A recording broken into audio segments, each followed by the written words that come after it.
Ja el veieu, aquí està preparadíssim, l'hem enredat, la veritat, perquè va venir a parlar sobre un tema que em volia explicar dels pessebristes i els pessebres, i al final em va començar a explicar tantes coses que vaig pensar, uau, això li has d'explicar a la gent. Llavors li vaig dir a l'Álvaro Tomás que vingués i m'ho expliqués. Ha vingut molt preparat amb el seu ordinador per ensenyar unes imatges, però no les podem passar perquè si les gira per la tele segurament no es veuran, però tu m'ho explicaràs. Sí. Molt bon dia. Molt bon dia. Com estàs? Bé, aquí, sí. Bé? Estem aquí. Vale, estem aquí, que ja és molt. Sí. A veure, que sí, que t'he agafat una mica així de sorpresa, però és que em va cridar molt l'atenció la teva afició als pessebres. Sí. Jo des de pràcticament petit sento moltíssima afició pel tema dels pessebres. Sí? De fet, ja de petit agrupava les coses de 3 en 3, i aquest 1, 2 i 3 era Sant Josep, la Mare de Déu i el Nen Jesús. Sí. I feia, jo que sé, amb el Simpson, per exemple, un naixement, fins que vaig tenir el primer naixement petit, amb figures de plàstic, Sí. que no ho vaig... I aquesta que vaig atracció començar. que tens tu, per què? Ets molt religiós? O simplement, o no tant? No tant. No? Vull dir, això és la cultura popular, no?, que s'ha transmès de generació en generació, i a mi sempre m'ha agradat tot aquest món de les figures del pessebre, de muntar-ho, sempre m'han agradat molt les manualitats, tot el manual, Sí. i així va sorgir tot, l'art, tot això. I llavors tu muntes un pessebre, però tu em vas explicar l'altre dia que Sí. saps perfectament el significat de cada una de les coses. Sí, tot té un significat, però el significat principal, que és la efemèride que es celebra enguany, la nit del 24 de desembre, Sí. fa 800 anys que Sant Francesc d'Assís va muntar a Greccio, a Itàlia, un poble d'Itàlia, un poble molt petit, el primer pessebre, el que és considerat el primer pessebre i està documentat i testificat De la història. de la història. Un pessebre que podríem dir que era vivent, tot i que no era vivent, perquè Sant Francesc d'Assís va fer la primera missa, ell com a diaque, que era, Sí. en aquella cova de Greccio, i allí va posar un pessebre, i en aquest pessebre una figura d'un nen, juntament amb la mula i el boi, diguéssim. Sí. I aquest fou la primera representació del pessebre que tenim documentada. Vale. Llavors, enguany, el 24, fa 800 800 anys, en 1223, a Greccio, Itàlia. Ha evolucionat molt el món del pessebre. El món del pessebre, molt, perquè, a veure, la gent igual pensa, són figuretes ficades d'aquesta forma, d'aquesta manera, però no. No perquè, de fet, aquest passat estiu, no, l'altre, el 2022, el pessebrisme fou declarat com a Patrimoni Immaterial de la Humanitat a Espanya. A Espanya. Vale. Ara que, per exemple, la Jota també aspira a ser Patrimoni Immaterial de la Humanitat, no Sí. sols la Jota d'Aragón, sinó moltes La altres, Jota en la Jota en general, general a sí, sí. Espanya. Hi ha una Vandellós, també? Sí, També, sí, sí. i a Gavadà, sí, bueno, que és la mateixa. És la mateixa, sí. I ho van declarar Patrimoni Immaterial de la Humanitat. Llavors, tot té un sentit. Tot té un O sigui, sentit. per la gent que encara no ha posat el pessebre, perquè el pessebre realment quan es posa, Álvaro? El pessebre, jo vaig sentir que el dia 13. El dia 13? Per Santa Llúcia, però el que jo sí que considero que és l'origen és per la Puríssima, per la Immaculada Concepció, que és el dia 8, Que és 18 de aquesta desembre. setmana. Efectivament. Aquesta setmana, que és quan tothom aprofita, també t'ho dic. Clar, Perquè com tu festa... té el temps i jo crec que és el moment exacte. El Vull moment dir, exacte. Ara estem a finals de novembre ja ficant llums de Nadal És cada vegada ho avancen i més. tot, però pel Ja, perquè tema pel consumisme. consumisme, Ja. Sí, però realment és per la Puríssima, per la que és Puríssima. aquest cap de setmana. Llavors, Sí. què és lo indispensable per muntar el meu pessebre? Pues, són 3 escenes les que hi ha principals, Sí. que és el naixement, no? Aquest ho tinc clar. La El Mare de naixement Déu, és indispensable. Sí. Els reis, ja Els sigui reis. adorant o en camell, jo els tinc en camell. i l'anunciata. L'anunciata, que és l'àngel. L'àngel que anuncia als pastors la Ah. bona nova. Aquest és els 3 indispensables. Sí. Que per què anuncia als pastors, no? Un Claro, àngel. digue'm. Uns pastors que era un ofici denostat en aquella època. Vale. Els pastors anaven al camp, no?, fora de les ciutats, a pasturejar. Sí. Un dels elements amb els que es distraïen era la música. Per això al pessebre trobarem pastors músics. Vale. Vale? La música és alegria, no? El tamborilero, per exemple, Sí, pues, és un pastor que toca el tambor, no? sí. La música és l'alegria i, de fet, els primers pessebres ja, a Mallorca hi ha un pessebre, a l'església de l'Anunciació, on hi apareixen ja uns pastors músics. i uns àngels músics, perquè la música és l'alegria i es relaciona amb la venida de Déu, del Messies. Sí. I llavors ell fa l'anunciació. L'anunciata amb els pastors, no? Sí. I són els pastors, la gent més humil que hi havia, perquè això es relaciona amb que Crist és el naixement d'una nova religió i fins aleshores les religions havien estat de persones que o bé havien nascut d'altres déus i en totes les històries hi ha una venjança, hi ha una venjança o una malifeta, no?, que fa, i en canvi Déu neix per als pobres i als humils i és això el missatge que vol transmetre, per exemple, l'Anunciata o l'adoració dels pastors, que són els primers que van a veure Jesús. Val. A banda d'aquestes 3 escenes, hi ha més coses que se'l van aplicant. Moltes més. Bueno, tenim la figura del caganer, que no em ficaré aquí perquè donaria per a un, vamos... Per 1000 programes més. Doncs ja quedarem amb tu un altre dia perquè m'expliquis, farem un monogràfic del caganer. La figura del caganer. Sí. Tenim, per exemple, el castell, que és el castell d'Herodes. Vale. Que mira, ens ho podem haver estalviat, Sí. Herodes, no?, que els reis van camí d'aquest castell i després tornen d'aquest castell perquè van a preguntar al rei d'aquells moments on ha nascut el rei. I ell diu, com que el rei? Si el rei soc jo. El rei soc jo. Sí. Però en realitat té un rerefons, això que Jesús no era un rei de la terra, sinó era el rei del cel. Val. Té aquest rerefons que podria, igual que moltes històries bíbliques i de l'episodi del naixement de Jesús, de tota la seva biografia, no havia nascut per ser el rei de la terra, sinó el rei del cel. Per això se'l representa també amb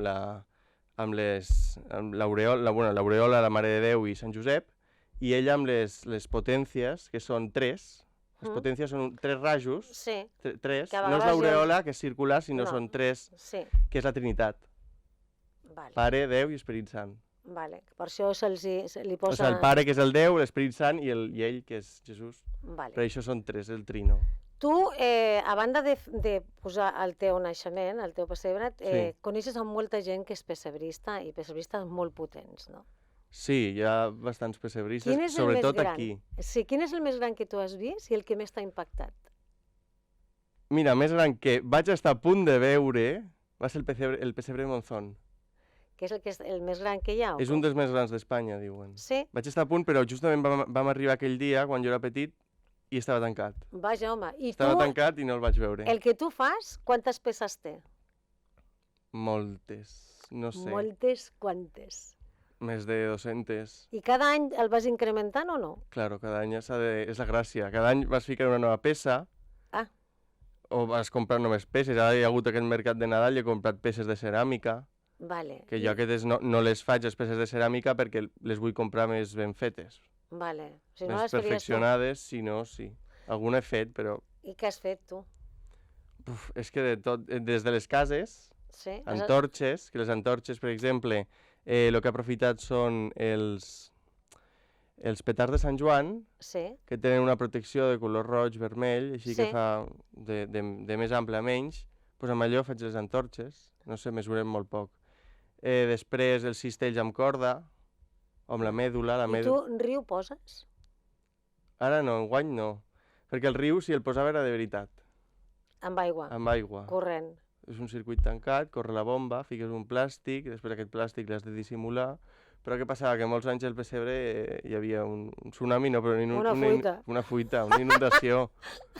Jo estic mirant, perquè enguany he imprès imatges dels pessebres que jo he fet al llarg d'aquests 20 anys, i hi havia algun que es veia inclús la sorra mullada, i jo dic, ui, aquest el van fer amb alguna fuita i el vam deixar amb alguna fuita perquè no sabíem... Perquè perdia. Perquè perdia. Tu creus que s'està perdent una mica el costum de fer el pessebre, no? No. Bueno, el costum de fer el pessebre igual sí, a poc a poc. Per què? Perquè, bueno, ara són cases igual més petites, la gent ha perdut també les ganes, no? Fiquen l'arbre, que l'arbre també té un origen cristià, però que era pagà, i es va cristianitzar. Ja, això moltes coses han passat. Tu era pagà i es van acabar cristianitzant. Llavors té tot el simbolisme de per què són roges les boles, o per què hi ha llums... Per què són roges? Perquè el guarnien en un principi amb fruits rojos que recordaven a el fruit prohibit, el fruit del qual... La poma, vamos. La poma de la qual Eva i Adán Ja. van caure a la tentació, les llums, que eren espelmes, perquè Jesús era la nova espelma, la nova llum que havia nascut. Sí, i les Jesús. guirnaldes? O no hi ha guirnaldes? No ho sé, això... No recordes, llums i fruits vermells? I l'estel, que és l'estel del Nadal. Vale. I l'arbre perquè que és un fruit, que és un fruit, és un arbre que està verd, no es mor, i simbolitza també la vivesa. La vida. Val, tu em dius que no, és que em queden pocs minuts, és una llàstima, te convidaré un altre dia sobretot perquè em parlis de les figures en si, però avui només he vingut, he volgut que vinguessis perquè així la gent que també veu la tele també et podien seguir lo del pessebre, perquè aquest cap de setmana és quan tothom el munta. Hem dit que hi ha indispensables tres escenes principals. I tot el de més... Buah, una barbaritat, perquè després hi ha els pessebres de tipus bíblic. No m'agradaria acabar sense fer una menció al pessebre de Salcillo, que va fer un pessebre a finals del segle XVIII per encàrrec d'una família i que conté totes les escenes bíbliques, des de l'Anunciació a Maria, en la qual li diu he aquí la serva del Senyor, no? I concebràs un fill dins del teu ventre, no? Fins a la fugida d'Egipte, la matança dels innocents, la presentació de Jesús al temple, que era un ritus que es feien els jueus. I això ho va muntar? Ho va fer? Ho va fer Salcillo per encàrrec d'una família. I està a algun lloc? Al Museu Salcillo. I enguany, les tres escenes principals, la cabalgata dels Reis, l'Anunciació dels Pastors i el Naixement, s'exposaran en commemoració dels 800 anys del pessebre de Greccio a l'Ajuntament de Múrcia, de forma gratuïta. A l'Ajuntament de Múrcia, però al Nadal. Però al Nadal. I sempre el podem veure al Museu Salcillo, que de fet el Manel Marquès ja va parlar enguany de Salcillo, tota la seva obra, és espectacular. I no sé si ens queda algú... Ens queden 2 minuts. 2 minuts, doncs bueno, m'agradaria remarcar dos pessebres propers, públics, diguéssim, aquí en tenim a l'Hospitalet, però no puc dir, però dos pessebres públics que un està... Un són unes peces de la Casa Canals de Tarragona, de 1800, de l'època més o menys del Salcillo. Vale, i on el podem veure? Al Seminari de Tarragona.